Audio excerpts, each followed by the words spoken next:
Hey there, everybody. It's your girl Barbie J here with another recap review of Tyler Perry's comedy drama, The Oval, Season 5, Episode 8. Sorry, not sorry. But before we get started, if you have not subscribed to my channel, please take a moment right now, hit that subscribe button, then hit the notification bell, select all, and it'll let you know every time I upload any new content to this channel. Then I ask that you hit the thumbs up button, write a comment, and share, because sharing is caring.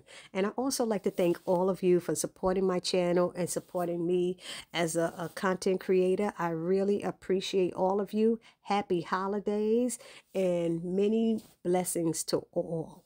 So it starts off with Sam and that guard at the Rakaduchi compound. And you know he always trigger happy. He the one guard that caught everybody. He caught Nancy. I mean, he works that whole compound. I can't believe he's the only one there. He's the only one that catches everybody. Didn't he catch Nancy? He catches everybody in the woods. Nobody knows he's there. But anyway, just like I was praying that would happen, Sam tried to talk homeboy down. He was trigger happy. He kept calling him son, giving him the respect, knowing that he's an older gentleman, you know, and the guy didn't want to hear nothing Sam had to say. But just like I was praying would happen, Sam was able to unarm homeboy and then turned the gun on him. And he was on the ground talking about, calm down. Now he telling Sam to calm down. No, bro, you the one that was trigger happy. And Sam put that gun to the homeboy's chest and made him tell all the information. And he said, who was he? What did he look like? He said he looked like the president's son. I didn't know that guy even knew anything about the president's son.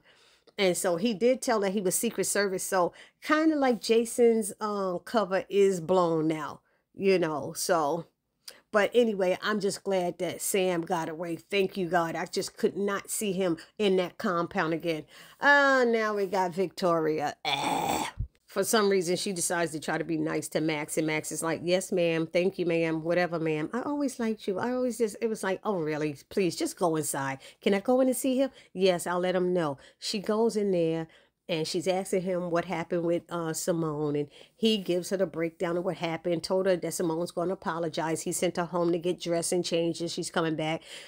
Victoria's like, that biatch is not going to come back in and apologize. He said, yes, she is, but I need you not to taunt her. She said, oh, I'm going to taunt her. He said, no, do not taunt her. I need you to not taunt her because she thinks we're mad at each other. She said, no, she doesn't. I told her that we were effing. He said, and I told her it was a lie and you were lying. So we have to play this game. He's letting her know she has to play that game, you know, and stop being that way. So she's like, fine. And he said, the reason is we're trying to build something here. So I knew that wording, we got to build something here. I knew it wasn't against Simone. So I'm still not sure about, you know, him. Is he really with Victoria or is he using Victoria? Because he told her she needs to learn how to start being nice to people. She's like, what? And she's got all insulted, like, how dare you tell me to be nice? Who do you think I am? You know what? We think you the wicked witch of the east, west, north, and south. That's who we think you are, biatch. That's who. Anyway, she did mention that they got to find Jason, and they don't know that Sam is out there looking for him. And Victoria's figuring out that the reason Jason is not saying anything because he's probably getting help. And so she's telling Eli he needs to get on it quick and find out where Jason is. You know, they don't have much time. So now we have Kyle picking up Alan from jail, telling him that Donald got him out. He wants to talk to you right now. He's like, can I go home and change? No, you're going to get in that car and go straight to him now. And you're so ungrateful. And he's like, look, I'm grateful and blah, blah, blah. So they go back and forth. And Kyle told Alan that the car is down that way. And I'm sitting there going, why don't he just lead him to the car? But he tells Alan to walk, and he's looking at Alan's butt as he walks by. You know, it always have to be some kind of sexual innuendo type of thing with him. I was like, this is sickening. Now we got Hunter in bed on the phone talking to Alonzo, who's letting him know that he has Kareem, and Hunter's telling him to make sure you bring him straight here and don't F this up. I mean it. He's like, I hear you, sir. And he said, bring him up the back way so Donald doesn't see you. He's like, I got it, sir. At this moment, he hangs up, and Richard comes in with the suit, and then Priscilla comes in later, and he wants Priscilla to taste it, and Priscilla's looking at him like that would be unsanitary. So Richard's like, sir, I brought 3 spoons, enough for each one of us to taste it. He said, well, somebody was listening to me. So Richard tastes the soup first, and I swear some of it was dripping back in the bowl. I was like, that's nasty. He's like, and it looked like it dripped almost back in the bowl. And then he puts the spoon right back down next to the other 2 spoons. Put it on the other side of the damn tray, Richard. That was nasty. He said, now you. And Priscilla's like, I ain't tasting that ish. I don't care what you say. I don't care who you are. Look, my job here is to serve you, and I made it nice and hot. Now you should eat your soup. I was like, you better tell him, Priscilla. She set Hunter straight. And Hunter was, even though he's getting annoyed, he was getting turned on, talking about, do you want to F me? You know, I know that would get under Sam's skin because he F my wife and they wouldn't like it. And he was like, well, I want to F you. I don't care. And she's like, sir, you are inappropriate. This is inappropriate. You have no respect for this office that you serve. You did this, you that. I mean, she was reading him, and Richard standing there, wimpy, wimpy, wimpy, not saying nothing. Not saying nothing, letting him disrespect this black woman. Richard said nothing, but he got all his mouth for his wife. He got all his attitude, all his stank for Nancy, but he ain't got ish to say to that man. I don't care if he's your boss. He's disrespectful, and he talks to you like a lapdog, like Priscilla said. I'm not your little lapdog. I don't know who you are, and I'm not tasting the soup. I said, oh, damn. And she turned to walk out and leave. And he said, he said something about that she's beautiful and got a big, beautiful booty and all of this stuff. Oh, my goodness. He was just really out of line. And when she walked out and left, he was like, oh, she's so feisty. How did I never see that? Oh, I miss it. And then Richard's still standing there. Sir, is that it? Is that it, sir? You know, and then he acting like he want to leave. And he said, did I dismiss you? I ain't dismiss you. And Priscilla came back in there and said, look, Richard, you're needed in the kitchen. And he was like, no, like Hunter was like, no, he ain't going nowhere. She said, sir, you can't be racist and da-da-da-da. She said, mentioned something about racism. And he was like, are you kidding? Me racist? My wife is black. She said, you think that exempts you? He said, my kids are mixed. She said, kids? The kids we haven't seen? And that got to him. He sat there and was like, no, you haven't. He told Richard, you know what? Do what the lady says. And they walked out. I said, damn, Priscilla set him straight. And Richard did nothing, little punk. Richard's a punk. So Richard and Priscilla get in the kitchen and they're talking, and Priscilla's like, you know, I'm going to speak my mind. I ain't going to let him just talk to me on your way. And he's telling her to stop doing that because the way she talks to him, it turns him on, because she told him he likes to be dominated. That's the way Victoria talks to him. And he said, yes, but it's exciting him and he's going to come after you. She said, well, I don't have the patience that she have. And Richard's like, we just got to get through this term. She said, are you kidding? That's for years. We'll be here years. She said, I'm not going to let him talk to me like that for years. That mother effer. And as she said that, who walks in but Victoria? And Richard turns around like, damn. Priscilla throws up her hands and says, this biatch. And Victoria's like, who's the MFer, you know? And Priscilla just looked at her, and she made a hand over to Richard. Like Richard said, ma'am, may I help you? Because Priscilla just stared at her and wouldn't say nothing, just looked at her. And she tells him that the second lady's coming and they need some tea up in the West Hall. He said, fine, ma'am. And she turns and walks away. And Richard's like, telling Priscilla, don't say a word. And she said, I won't.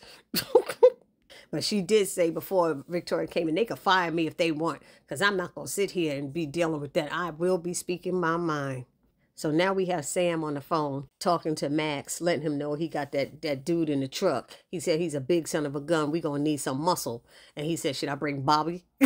I know he's like, you know, I want to see him. He said, yeah, but Bobby big. He know what to do with him. He said, me and Bobby can handle it. He said, fine, you know. But he said that he saw the first son and that he has some information. He said, does he know who you are? He said, he just know that I'm with the government. And he's like, okay, cool. I'll be there as soon as I can, you know, because he's still on duty standing in front of the Eli's office. And he said, you know what? I'll send Bobby ahead of time. He's with the second lady. He'll probably get there before me. He could say hi. I said, Max is so messed up. I can't stand him. Anyway, now we have Alan showing up at Donald residence, of course, escorted by Kyle. And Donald wants to know everything that happened at the jail and why he was in there. And when Alan's telling him stuff, he said, "Yeah, I know that, I know that." He said, "Well, sir, what don't you know?" You know, he said, "I do know you had visitors, the FBI. What did they want to know? They wanted to trace the drugs." He said, "You sure? Is that what it is?" He said, "Why would they want to do that?" He said, "They want to know where the fentanyl came from." And then he's telling him that the president almost died from it, and how did he get this connection? He says, "The same people I use for you." He said, "Well, you're gonna have to stop doing that." He said, "Fine, sir, I'll stop." So he's like, "Aren't you going to ask how the president's doing?" And he was like, "Oh, yeah, how's he doing?" He said, "You don't give a ish." And he's like, "No, no, sir, how's he doing?" He said, "He's bedridden," or something like that. He said, "And I've been suspended by the sitting president, Eli, until Hunter is better." He said, "So I need you in the office watching my files. I need you to be my eyes and stuff, looking after everything." He said, "So Kyle, get him home, get him dressed, and get him back to the office." I said, "Excuse you, get him dressed?"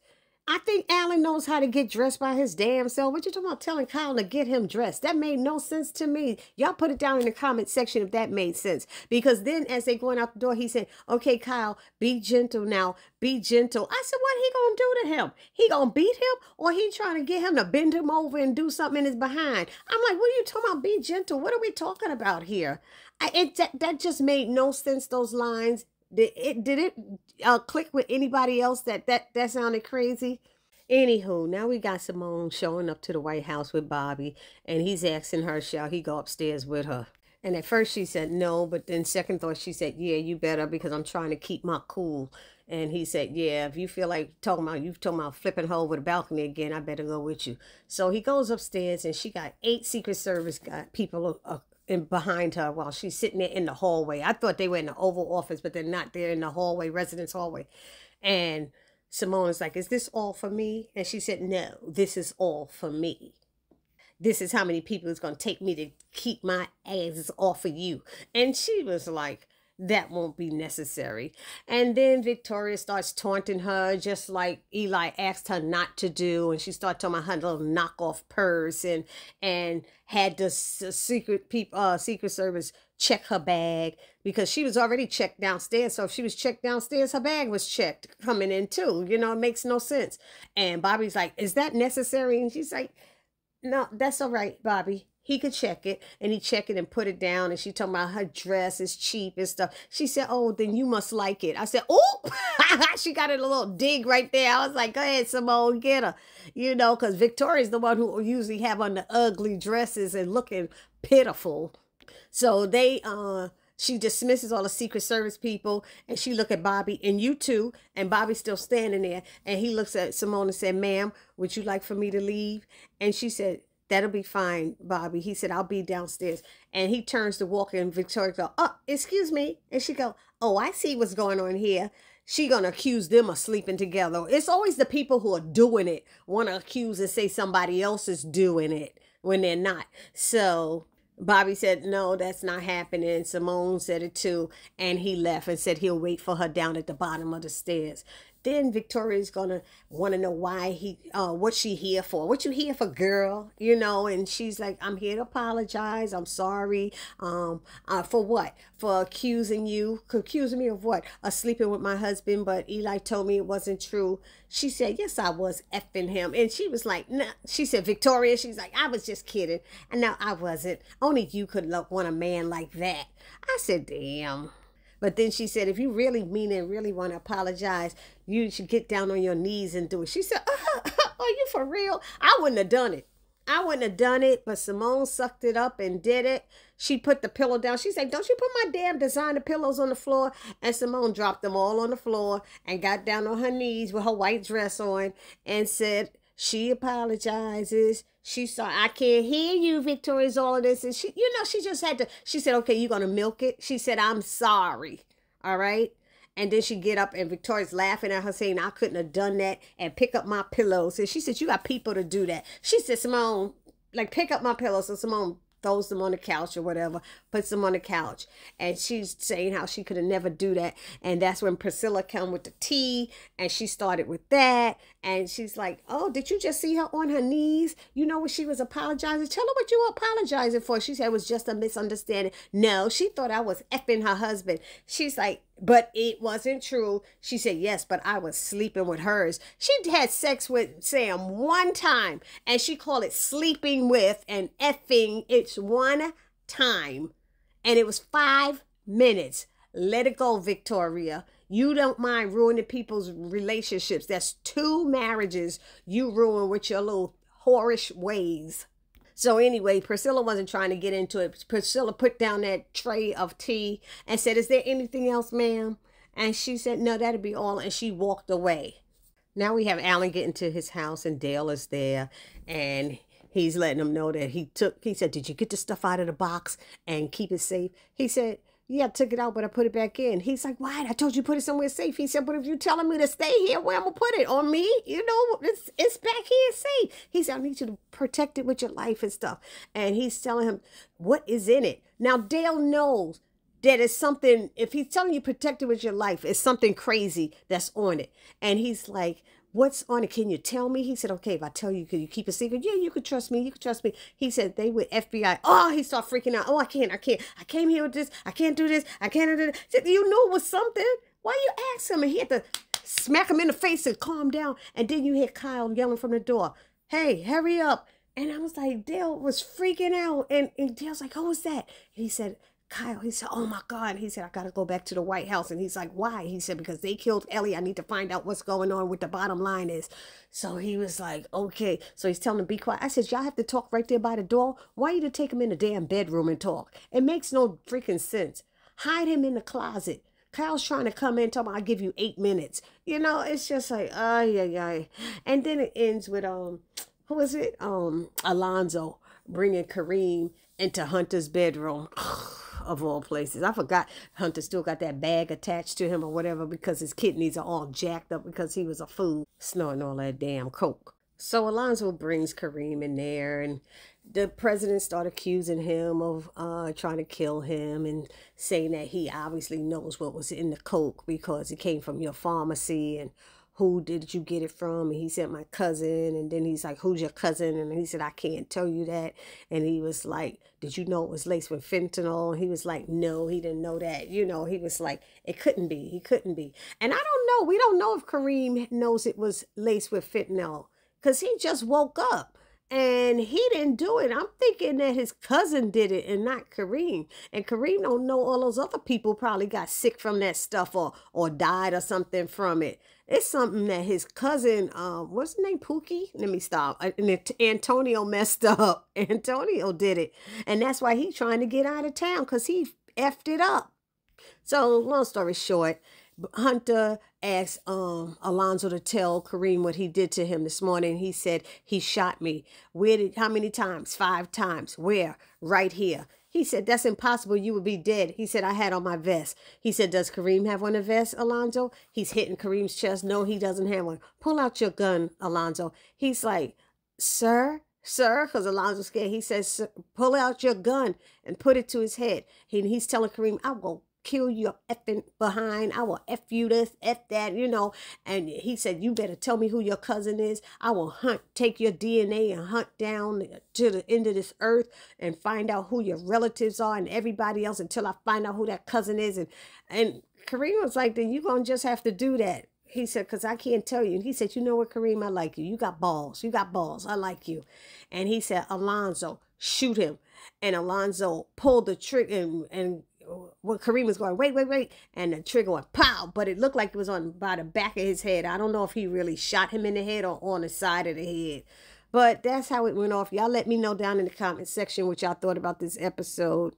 I'll give it like a 7 out of 10 or something. I don't know what I thought about this episode so hot.